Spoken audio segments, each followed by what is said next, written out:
Friends, last time मैं तमने articles विषे समझ आपी हती, जेमां अनिश्चित आर्टिकल्स इनडेफिनिट आर्टिकल्स ए अने एन विषे समझ्या हता कि क्यारे मूकी शकाय नाउननी आगळ।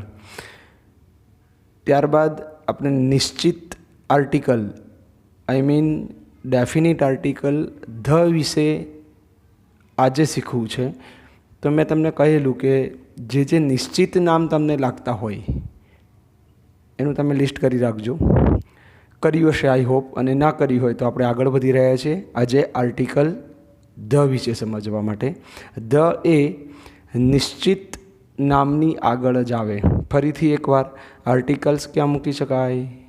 ए एन ध आर्टिकल्स क्या मूकी शकाय? तो नाउननी आगळ, नामनी आगळ। नाम ज नथी आवडता तो पछी आर्टिकल्स विषे समझवानी पण कोई जरूर नहीं। समझी गया हशो मारा ईश्वरो कि तमारे नाउन विषे पहला मेहनत करवी पड़शे, पछी आर्टिकल्स समझी शकाय। तो आजे आपणे निश्चित आर्टिकल धना उपयोग विषे समझीए। सौथी पहला तो धोरण 5, 6, 7 प्राथमिक विभाग गुजराती मीडियम में सहेलाईथी जे उदाहरणों रजू कर्या ए विद्यार्थीओ समझ्या ना समझ्या, परीक्षा पूरी करी दीधी अने भूली गया। तो आज आने एक बार आपणे पुनरावर्तन में लई लीए। हूँ माराथी जेटलुं सहेलुं बने ए रीते बनावी रह्यो छुं। तो मारे ध आर्टिकल क्या मुकाय ए पहला तो हूँ क्लियर थई जाऊँ। पहले तो आपणे ए अने एन क्या मूक्यो? तो एक वचन नामनी आगळ। तो ध आर्टिकल क्या मुकाय? एक वचन नामनी आगळीए मुकाय अने बहुवचन नामनी आगळीए मुकाय, पण ते नाम निश्चित होवा जरूरी छे। तो सौथी पहला आपणे समझीए कि पाणी, मैं लख्युं छे अहींया कि आपणे पाणीना स्वरूपो विषे समझीए। पहला पाणीना स्वरूपो एटले कई रीते? दाखला तरीके मैं अहींया एक लख्युं छे सरोवर, पछी तळाव, धोध, नहेर, नदी, सागर, महासागर। ओके, आ पाणीना मैं स्वरूपो लख्या छे। पाणीना स्वरूपों पहला मैं लख्युं छे सरोवर। तमने जे कोई सरोवरनुं नाम आवडतुं हशे ए सरोवरनुं नाम तमे जन्म्या ए पहला ए ज हतुं अने हवे तमे मरी जशो तो पण नाम ए ज रहेवानुं छे, माटे ए निश्चित छे। Is that clear? तो एक सरोवरनुं नाम लईए आपणे। दाखला तरीके चलो माउंट आबूमां आवेलुं नखी, है ने? त्यां गयेला छो तो अहींया हूँ लखुं छुं उदाहरण तरीके, तमे समजो। दाखला तरीके नखी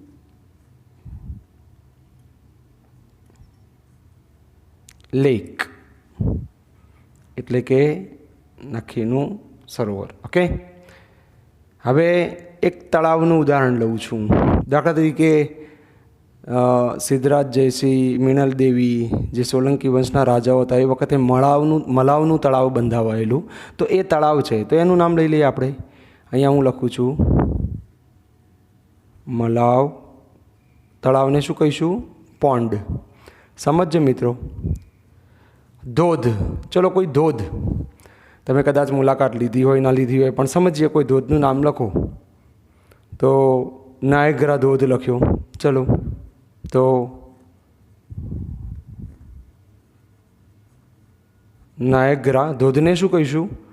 वोटर, पाणी पड़े एटले धोध, तो वोटरफॉल शुं कहीशुं एने? वोटरफॉल। बराबर छे। चलो एक नहेरनुं नाम लखવું છે, है ने? हमણાં જ આપણે શીખીએ છીએ કે નર્મદા, है ने? तो लखीए આપણે ત્યાં नर्मदा। હવે नर्मदा છે तो नहेर છે, नहेर એટલે કેનાલ। चलो एक नदीનું नाम लखीए गंगा।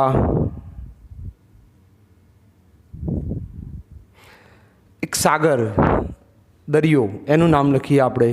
तो समझो सागर ने महासागर ए आपणे तफावत साथे समझी रह्या छीए। दाखला तरीके अरब सागर, है ने? तो अथवा तो अरेबियन, अरे आपणे जे शब्द वापरीए छीए ए रीते आपणे लईए तो अरेबियन लईए आपणे। अरेबियन। चलो एक महासागर लईए। बराबर छे। तो हिंद महासागर कहीए छीए आपणे। हिंद, हिंद एटले इंडियन। ओके, आ मैं पाणीना स्वरूपोना एक एक उदाहरण लखवानो प्रयत्न कर्यो मित्रों। हवे तमे समझशो तो आ जे मैं लख्या ए पाणीना स्वरूपो थया। आ निश्चित छे। आ नाम तमारामां बदलवानी ताकात खरी? नहीं। બરાબર. તો આ નિશ્ચિત છે માટે એની આગળ ધ લાગે છે અને આ આપણે જન્મ્યા એ પહેલાંય હતું અથવા તો આપણી હયાતી બાદ બન્યું અને એનું નામ હવે કોઈ બદલવાનું નથી, એ નિશ્ચિત થયું માટે એની આગળ આપણે ધ આર્ટિકલ નિશ્ચિત છે એટલે કયો આર્ટિકલ મૂકીશું ત્યાં ધ. તો શું વંચાશે? The નખી lake. સરોવર નક્કી નામ થઈ ગયું, એની આગળ હું શું મૂકું છું? The Malav pond. બરાબર, તળાવની આગળ ધ. ધોધ નાયગ્રા વોટરફોલ, નાયગ્રાનો ધોધ નિશ્ચિત છે, એની આગળ મેં શું મૂકી દીધું ત્યાં ધ. ચલો નહેર નર્મદા કેનાલ, તો ધ નર્મદા કેનાલ. બરાબર છે મિત્રો. ત્યાર પછી આપણે લઈએ છીએ ગંગા, નદીનું નામ છે તો ધ ગંગા. કોઈ પણ નદીનું નામ એ નિશ્ચિત છે માટે એની આગળ ધ લાગ્યો. ચલો સાગર, આપણે એમ કહ્યું કે અરબ સાગર તો અથવા તો ધ અરેબિયન સી. સાગરને શું કહીશું આપણે? The Arabian C. Narmada canal, the Arabian C. હવે મહાસાગર તો the Indian ocean, OCEAN, ocean એટલે મહાસાગર. આઈ હોપ તમે સમજી ગયા હશો કે જે પાણીના સ્વરૂપો થયા, જળ સ્વરૂપો છે જે કોઈ, એ એના નામ નિશ્ચિત છે આ પૃથ્વી ઉપર માટે એની આગળ શું લાગી ગયો? ધ. કારણ કે આપણે એને બદલી શકતા નથી. તો જે રીતે આપણે આ પાણીના સ્વરૂપો સમજ્યા મિત્રો, તો એ જ રીતે હવે સમજીએ આપણે જમીનના સ્વરૂપો. બરાબર છે. તો જમીનના સ્વરૂપો મેં અહીંયા આ એક સહેલી રીત બનાવી છે, મેં ક્યાંય જોવા મળે ના મળે. હવે જમીન ઉપર પર્વત બન્યું, પર્વતની પણ પર્વતમાળાઓ, તો નિશ્ચિત પર્વતમાળાઓના નામ આગળ ધ લાગે. ફરીથી આપણે એના નામ બદલી શકતા નથી. તો દાખલા તરીકે ધ હિમાલય, ધ હિમાલયઝ. એકલા હિમાલય આગળ એ આવે, જ્યારે હિમાલયઝ લખીને આવે તો જ ધ મુકાય. ચલો હવે મિત્રો ત્યાર પછી જમીનનું બીજું સ્વરૂપ લખ્યું છે ખીણ. તો ખીણ એટલે વેલી કહેવાય. વેલી, VALLEY.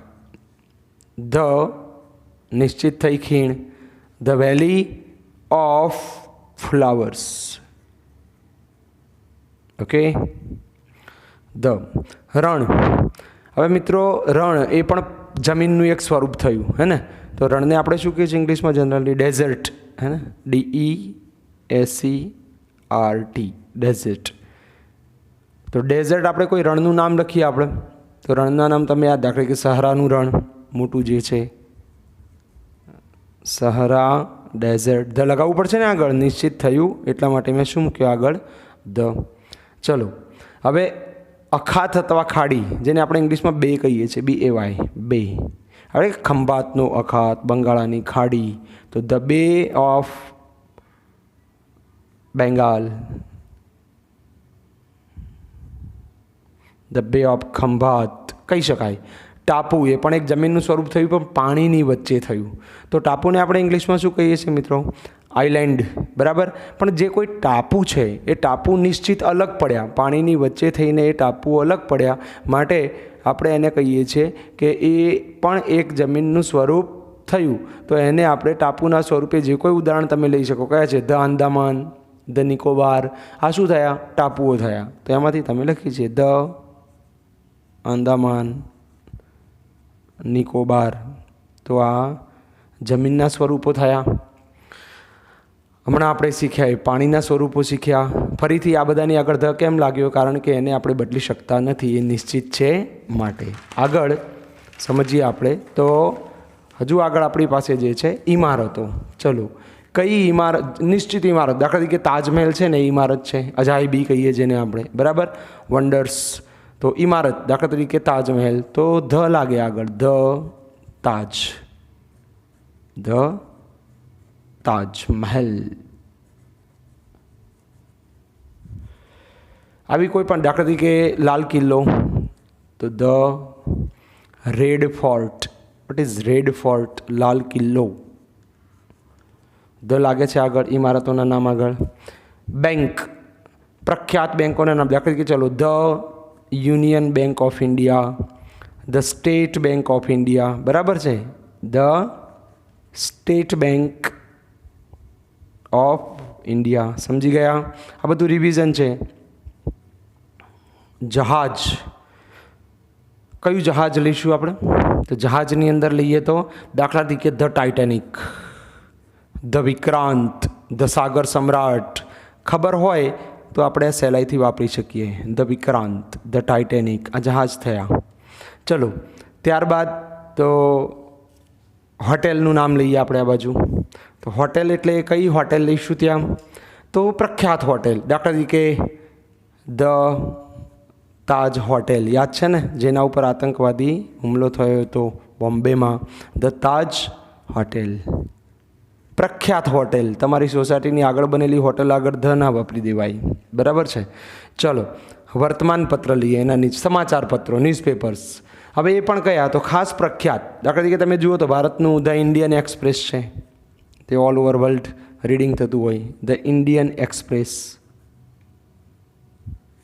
ચલો ત્યારબાદ ધ ટાઈમ્સ ઓફ ઇન્ડિયા છે ને, એ ન્યૂઝપેપરના નામ થયા.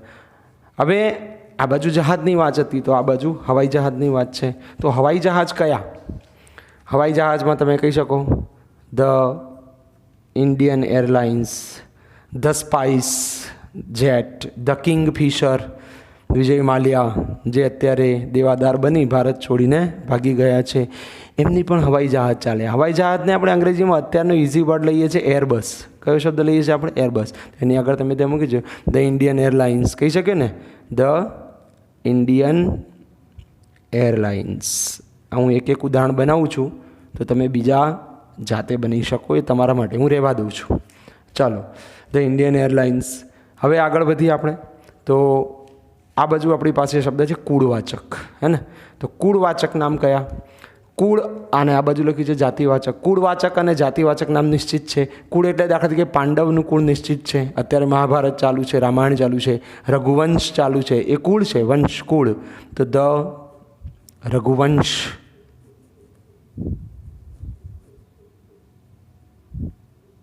ધ સૂર્યવંશ, હે ને. એવી રીતે ધ પાંડવ્સ, ધ કૌરવ્સ, આ કુળ છે મિત્રો. તો જાતિ કઈ છે? જાતિવાચક. દાખલા તરીકે હિન્દુ એ જાતિ છે, હે ને, હિન્દુ. તો આપણે કહી શકીએ the હિન્દુઝ, the Muslims, the Christians, હે ને. આ રીતે આપણે જાતિવાચક નામ આગળ ધ વાપરી શકીએ. ત્યારબાદ ગ્રંથો ઉપર સમજીએ. તો ગ્રંથ અને પવિત્ર પુસ્તકો, હોલી બુક્સ અંગ્રેજીમાં એને કહે છે આપણે હોલી બુક. દાખલા તરીકે હિન્દુઓનો ધર્મ પુસ્તક, પવિત્ર પુસ્તક કયું? તો આપણે કહીએ છીએ ધ ભગવદ્ ગીતા, હે ને. Okay, the Gita. એવી રીતે મુસ્લિમો માટે ધ કુરાન. ખ્રિસ્તી લોકો છે તો ધ બાઇબલ. તો આ રીતે આપણે સમજી જઈએ કે ગ્રંથનું નામ આવે, કોઈ પણ પવિત્ર પુસ્તક, ધર્મ પુસ્તકનું નામ આવે એટલે ધ વાપરવો પડે, કારણ કે નિશ્ચિત છે, બદલાતા નથી. The Gita, the Bhagavad Gita. Okay. ત્યારબાદ મહાકાવ્યો. મહાકાવ્યો એટલે ઇંગ્લિશમાં એને કહીએ છીએ આપણે એપિક.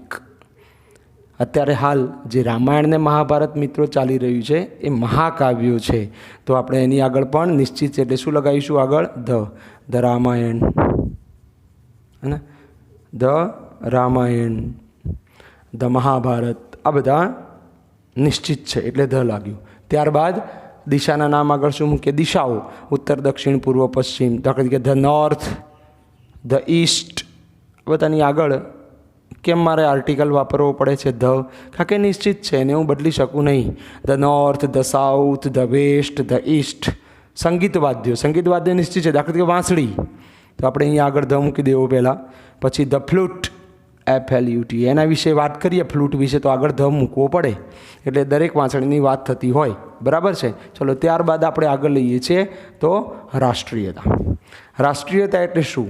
તમે અમેરિકન છો, તમે યુરોપિયન છો કે ભારતીય છો, તો એ રાષ્ટ્રીયતા છે, નેશનાલિટી. તો એની આગળ પણ ધ મૂકવો પડે. ધ ઇન્ડિયન, ધ યુરોપિયન, હે ને. ઓકે, સમજી ગયા છો આટલે સુધી? આ બધું નિશ્ચિત છે.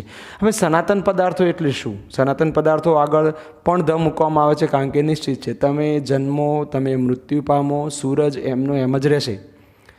સનાતન પદાર્થો એટલે જેને માણસે નથી બનાવ્યા, એ કુદરત નિર્મિત છે ને હંમેશ માટે રહે છે. જેમ સનાતન ધર્મ હોય એમ સનાતન પદાર્થો હોય. તો આપણે ધ સન, હે ને, ધ સન.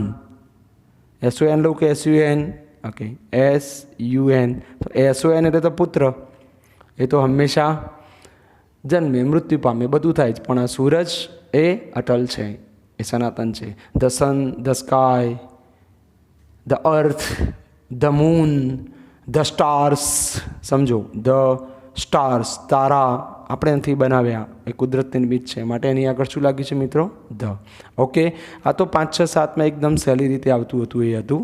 ત્યારબાદ એનાથી વધુ આગળ જઈએ તો આપણી પાસે એક નિયમ છે કે જે એવું કહે છે કે જ્યારે તમે કોઈક એક વચન જાતિવાચક નામ, કયું? કોઈક એક વચન જાતિવાચક નામ લઈ લો. પહેલાં તો જાતિવાચક નામ વિશે ખબર પડે તો મજા આવે. કોઈ પણ એક વચન જાતિવાચક નામ લઈએ આપણે. ચલો, ડોગ, તો એક વચન જાતિવાચક નામ થયું કે નહીં? ઓકે, એની આગળ હું જો ધ મૂકી દઉં, શું મૂકી દઉં છું મિત્રો? ધ. તો શું બન્યું? The dog. તો આનો મતલબ એ થયો, જો હું કોઈ પણ એક વચન જાતિવાચક નામ આગળ ધ મૂકી દઉં છું તો તે નામ, એક વચન જાતિવાચક નામ, એ સમગ્ર જાતિનો ઉલ્લેખ કરે છે. દાખલા તરીકે the dog is a faithful animal. The dog is a faithful animal. મિત્રો ફરીથી કહી દઉં, આ જાતિવાચક નામ છે, એની આગળ એ વાપરી શકીએ. દાખલા તરીકે આઈ હેવ અ ડોગ, પણ એ તો હું મારી પાસે જે કૂતરો છે એની વાત કરું છું.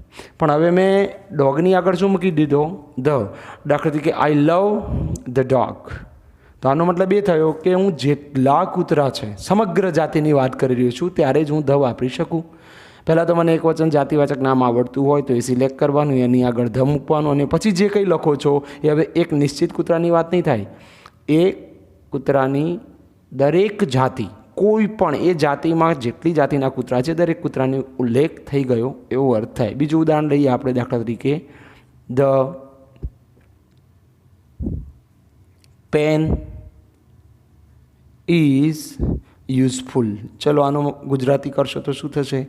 પેન ઉપયોગી છે. કઈ પેન? હાલ મારી પાસે છે એ પણ, તમારી પાસે છે એ પણ, કોઈ પણ પેન. તો આ સમગ્ર જાતિનો ઉલ્લેખ થાય માટે ધ વપરાય. તો એક વચન જાતિવાચક નામનો ઉપયોગ જ્યારે તમે સમગ્ર જાતિના ઉલ્લેખ માટે દર્શાવો ત્યારે એની આગળ તમારે કયો આર્ટિકલ મૂકવો પડે છે મિત્રો? ધ. ચલો ત્યાર પછી બીજું, આવો ને આવો જ નિયમ છે, આ જે ઉપર છે એના જેવો જ, કે એડજેક્ટિવ આખી પ્રજાતિ સૂચવે ત્યારે. હવે એડજેક્ટિવ એટલે શું? આગળ શીખી ગયા આપણે. એડજેક્ટિવ શીખી ગયા કે ના શીખી ગયા આપણે? તો એડજેક્ટિવ એટલે વિશેષણ. એક વિશેષણ લઉં, દાખલા તરીકે ફેટ. ફેટ એટલે તમને ખબર છે જાડું.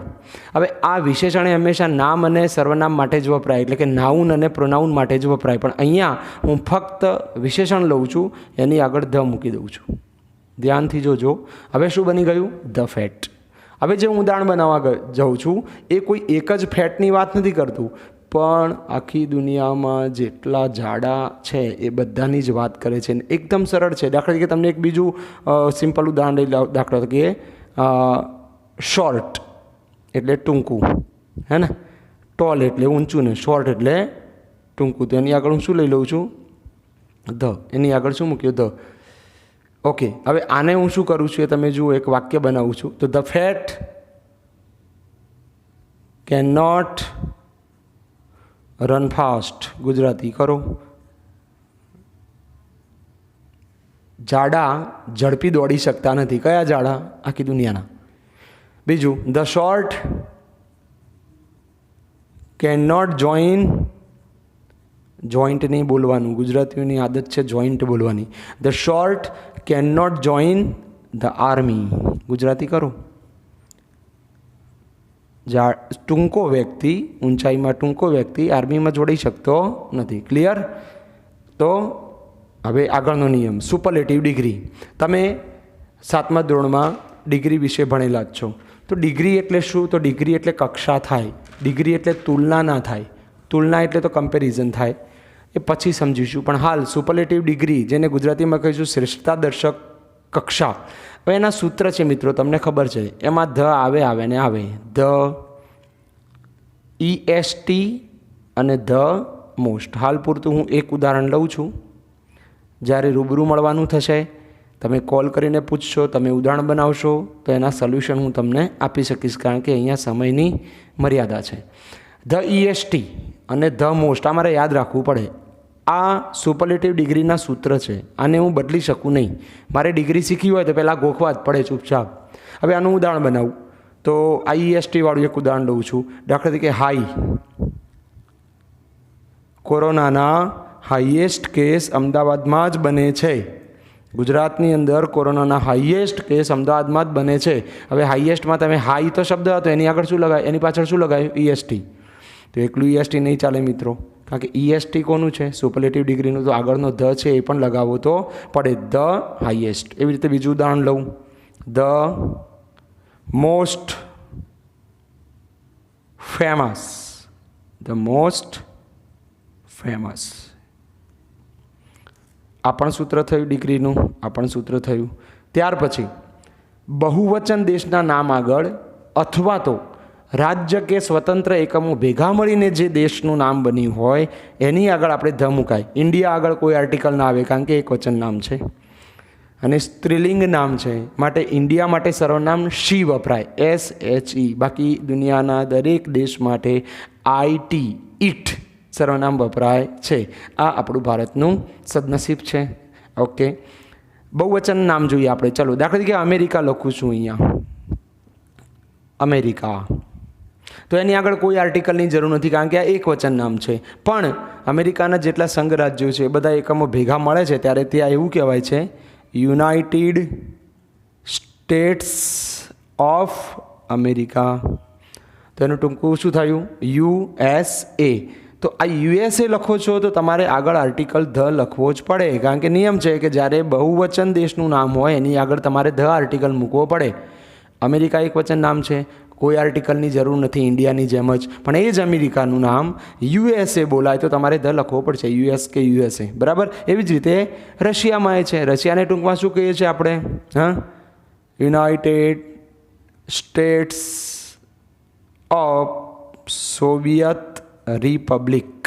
Okay, USSR. રશિયા લખો છો, કોઈ આર્ટિકલની જરૂર નથી, એ એક વચન નામ થયું. પણ જો સ્વતંત્ર એકમો ભેગા મળે છે તો રશિયાનું નામ બોલાય છે USSR, ત્યારે તમારે ધ મૂકવો પડે. ઓકે મિત્રો, એ સિવાય આપણે આગળ સમજીએ તો બીજું છે સંક્ષિપ્ત રૂપ. આગળ હવે સંક્ષિપ્ત રૂપ એટલે શું, બીજી ભાષામાં આપણે એને કહીએ છીએ મિતાક્ષરી. મિતાક્ષરી એટલે શું એ સમજવું છે આપણે. મિતાક્ષરી એટલે તમે જેટલું ટૂંકમાં લખો કંઈક નામ, એ દાખલા તરીકે હું એક શબ્દ લખું છું NASA. તમે આને વાંચશો નાસા.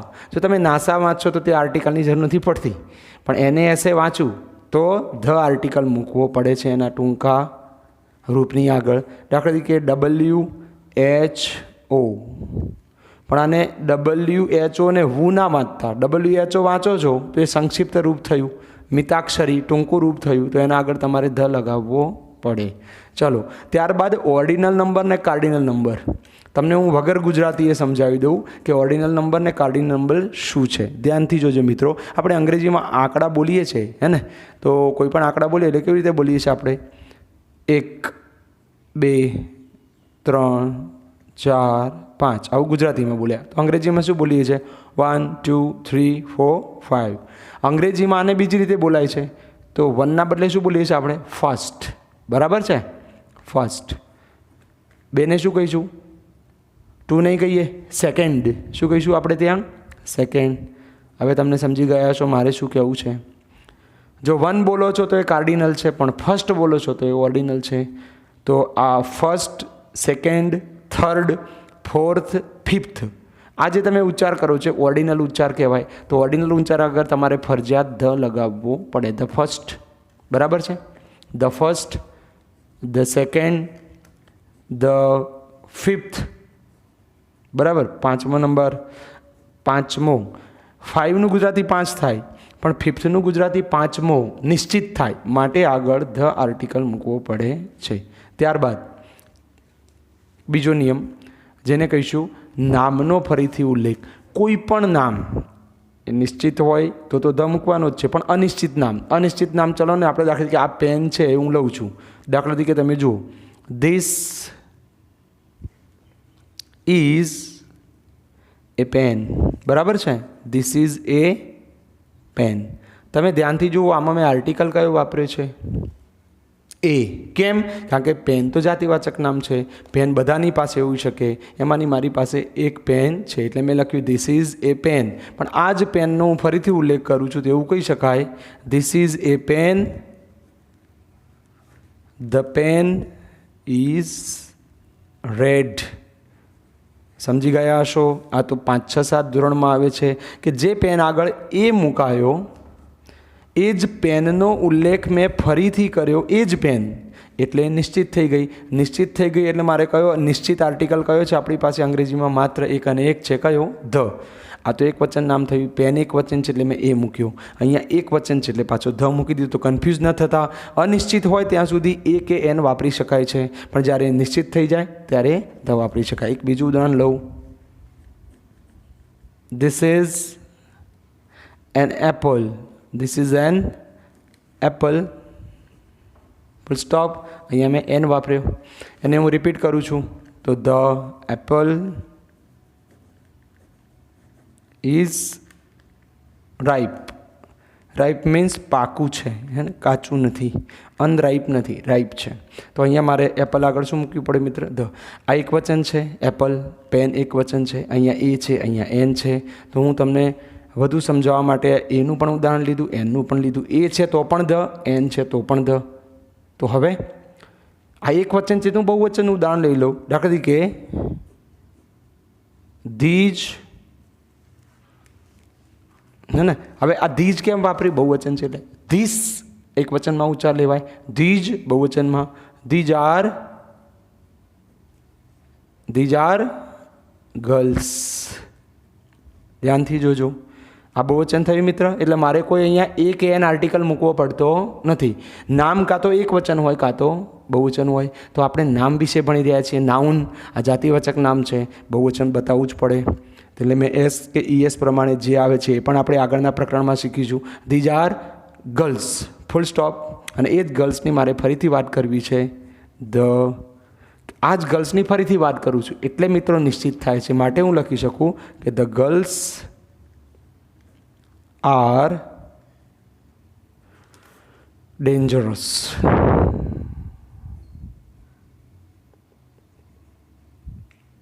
સમજો, આ એક વચન નામ, આ પણ એક વચન નામ, છતાંય ધ. આ બહુવચન નામ, છતાંય ધ. તો ધને એક વચન ને બહુવચન બંને નામની આગળ મૂકી શકાય. તો ક્યારેય પણ એવું નથી હોતું કે ધ એક વચન નામની આગળ જ આવે, પણ એ અને એન એ હંમેશા એક વચન નામની આગળ જ આવે. તો મિત્રો આપણે અહીંયા નાઉન શીખતા શીખતા નાઉનને એક વચન તરીકે લખવા હોય તો શું કરવું? તો એ અને એન આર્ટિકલ મૂક્યા સિવાય કોઈ પણ નામને આપણે એક વચન દર્શાવી શકતા નથી.